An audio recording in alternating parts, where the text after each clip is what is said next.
Hey everybody, welcome. So we are going to take on destroying social proof. So remember from the previous clip you watched, what is social proof?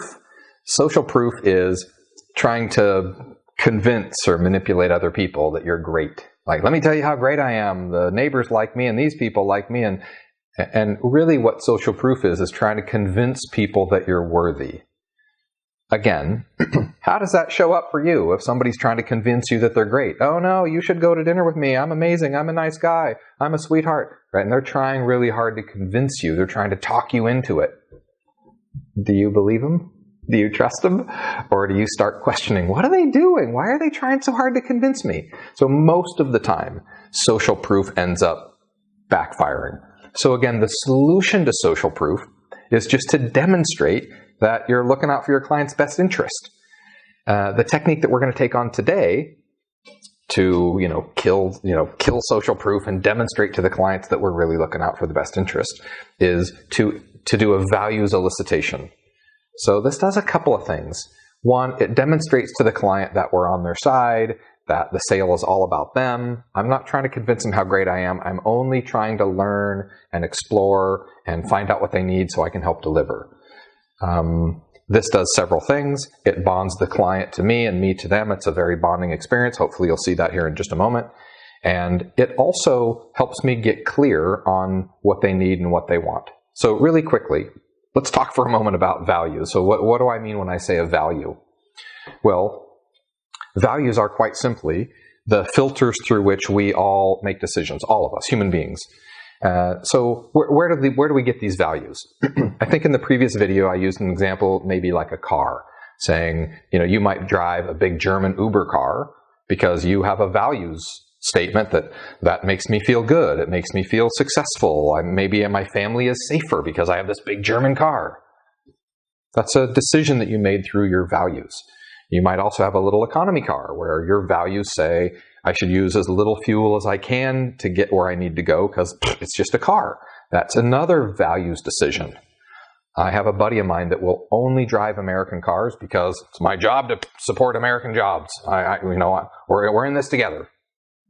I have another buddy that only drives Japanese cars because his philosophy is, I want to get the most car I can get for my buck. I want a car that's going to last for 10 or 20 years with very little maintenance.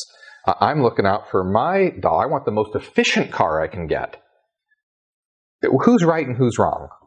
Well, neither, right? They're just the value system that these people use to make their decisions. So what if you knew the value systems of your client? What if you knew your client's values? Wouldn't that make it so easy to help them? So easy. First, where do these values come from? Like, how did you get the values that you have? And are those good or are they terrible? Well, we all have values. The friend of mine that only drives American cars, is that good or bad? I don't know, neither, it just is. The friend of mine that only drives Japanese cars, is that good or bad? It just is. I don't have any judgment over it. I just want to know so I can be in agreement with them and I can help them get what they want. So before we jump into this technique, just for a fun exercise, ask yourself, what values do you have? What values are you seeing through that are making your decisions? Values affect our buying decisions as much as anything else. Who you married, where you live, did you have kids? How many did you have? All those are coming from values. What kind of car you're driving? How long do you stay in your house? Do you buy a big house? Do you buy a little house and a rental instead? All of these are from your values. So just for fun, ask yourself, which of your values are really serving you? And which of your values are kind of getting in the way? And then maybe find out, where did they come from? Where did you get those values? And are they valid? One of my favorite examples, one of the most brilliant people I've ever met, gave me this example about values. He said, imagine back in the day of the heyday of the Roman Colosseum, and there was a family that took their young children to the Colosseum for the first time. The kids are finally old enough, right? They're 10, they're 15, whatever that is, and they finally get to go to the Colosseum for the first time and see the big show. And they saw the lions and the tigers and the sword fights and the gladiators, and they literally saw slaves get fed to the lions. Now, for a little kid, going to the big arena for the first time with Dad, this is a big deal, right? This is a big, huge, life-changing deal to go get to see this for the first time. Imagine at the end of this experience, the kids say, Dad, oh my gosh, this was amazing. I've never seen anything like it. There's so much action, so exciting. Can we come see next week, watch people get killed? So the question is, are these sick and twisted children because they want to see people get killed? No, these are people that were brought up in a value system that says this is sport. So what values do you have that are serving you? And what values do you have that are hampering you? Just an exercise. All right, so how do we do this for our clients? Well, first of all, in the full course of the language of agreement, there's several of these tools and techniques. It goes very deep. We do a bunch of role-playing exercise. Today, we're just going to do a little compressed version just to get you up and running. So all of these tools, opposite from social proof is, let me tell you how great I am.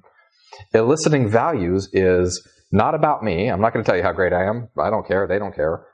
Eliciting values is only asking questions so we can find out what's so for the client. So the number one, the top line question here is simply, what's important about that to you? And I want to know. So first of all, I need to know what they want. If you, like me, are in real estate, let's say your client declares, we want a house by the lake, or we want to move to Oregon. Okay, great. I'd love to help you move to Oregon. And what's important to you about moving to Oregon? And then whoosh, be quiet. And then let it all come out. And they might have 2 or 3 reasons. Well, my kids live there. It's where I grew up. The houses are half the price. It's so beautiful. California's in a drought, but Oregon's so lush and green and full of forest, and I love it, and there's no state taxes. I mean, they might have a whole litany of ideas of why they want to move to Oregon. This is the thing that we want to know to help find their motivation, excuse me, and be able to help move them forward. So it's more important to know why they want something than what they want. Right? What they want's easy. Great, they want to move to Oregon. Easy. Why they want to move to Oregon, the big why behind it, is the thing that gives us pull and clout. So just moving to Oregon is like, they're going to move to Oregon, they're not. They will, I'll help them. Now that I know their why, right? What's important about moving to Oregon? Now that I know their why, then I can say, as we're looking, wow, look at this house. This one might be really great for you. And remember, no state taxes in Oregon. Don't quote me, I think that's true. I think there's no state taxes in Oregon. So, if you lived here, that house is a little out of my budget. Yes, it is. And remember, no state taxes in Oregon. And, your water bill is not going to be $300 a month like it is in California. So once you know your why, what you're really getting is their motivations. So if you find any resistance along the way, now I have all their motivators. I have all the things that I can use to help move them towards what they want. Now, notice I said, move them towards what they want. Now that I know what they want, I'm not going to try to convince them to move to some other state. Washington's got a lot of water. You can go to Washington, right? You can go to Louisiana. I mean, they got water standing in the streets. Or Houston, they got water they can't get rid of. Like, I'm not going to try to move them into something they don't want. Right? That's where resistance comes in. I like the concept of resistance-free selling. So how do I create resistance-free selling? Is I only want to help them get where they want to go. That's it. When I help get them to where they want to go, nothing to resist. How about a few more examples? Let's say somebody wants another real estate example. Somebody wants a larger house. And I'm going to say, great, I'd love to help you get a larger house, or I'd love to help you get you into a larger house. What's important to you about having a bigger home? And they're going to say whatever they say. Well, we're having another baby, or we have all of our stuff, plus we're paying for a storage unit, or we're too cramped in here and I need a home office and I wouldn't have to pay for that other space. Whatever their reasons are, right, take note and get what those are. Remember, this does several things. It gives me their why, it gives me their motivators, and it also, here's the big one, it also demonstrates to the client that I care, that I want to know what's going on for them, What's your competition doing? Anybody else who's trying to get this client is saying, oh, you want a bigger house? I can help you. Let's go get it. I have this house. I have that house. I'm really great at selling big houses. Trust me. Take my word for it. I'm great at doing this. Right? Your competition is making it all about themselves, which forces the client to be into judgment. Is this guy really looking out for me? Or is this woman really looking out for me? Or are they just trying to sell me a house? Like, what's their motivator? When we show up solely to help the client, great. What's important to you about that bigger house? When we start showing up being concerned about what they want, about showing up to be helpful, to make a difference for them, the client gets very clear very quickly. I'm demonstrating that I'm looking out for their best interest. I'm demonstrating that I'm here to help. I'm here to solve. I'm curious. I want to be on their side. I'm part of their team. And what's so interesting about doing it this way? What is there to resist? What is there to object? Objections mostly go away. The reason why you get objections in the sales process is because the client, the prospect, has some level of distrust or uncertainty about you or your motivations. So what if you could absolve them of that by simply being 100% focused on helping them get what they want? What else? Let's do an example outside of real estate. I know there's non-real estate people listening to this as well. Let's say somebody comes, you're selling cars. Somebody comes to your lot and says, I'm here to buy a car. You say, great. What did you have in mind? Well, I was thinking I need an all-wheel drive car. What's my first question? Great. I'd love to show you some all-wheel drive cars. I'm curious, what's important to you about having all-wheel drive? What are they going to say? Well, they're going to say all the things that are important to them about having an all-wheel drive, right? We live in the valley. We drive up to the mountain. Our kids are pro skiers. We go to the beach. We're in the sand. We go to the mountains. We mountain bike. We do this. We're in the snow. I don't want to put chains on. It rains here a lot because we live in Oregon, and there's rain and snow and slush, and it's safer and whatever. So now I'm really clear that the things that are motivating them, it also gives me a chance to get connected with them. And one of my favorite things, trust me, one of your clients' favorite things, is it gives you an opportunity to listen to the client. So if you've not heard me say this before, here it is again. The number one complaint against salespeople across all industries, the salesperson didn't listen. So I'm always going to recommend that you show up, be present, try to make a difference for people, ask them some questions, actually listen to the answers. This gives the client the feeling, the demonstration, the evidence that you're on their side. What's important to you about an all-wheel drive? What would that do? So I want to the deeper I can get in finding their motivations, the more that they're clear that I'm on their team, and the more I'm demonstrating that I'm looking out for their best interests. And the less it shows that I'm just trying to sell a car because I need a commission. And when we come from this approach, objections mostly disappear. What else? In the full course of the language of agreement, there's several of these tools about values elicitation.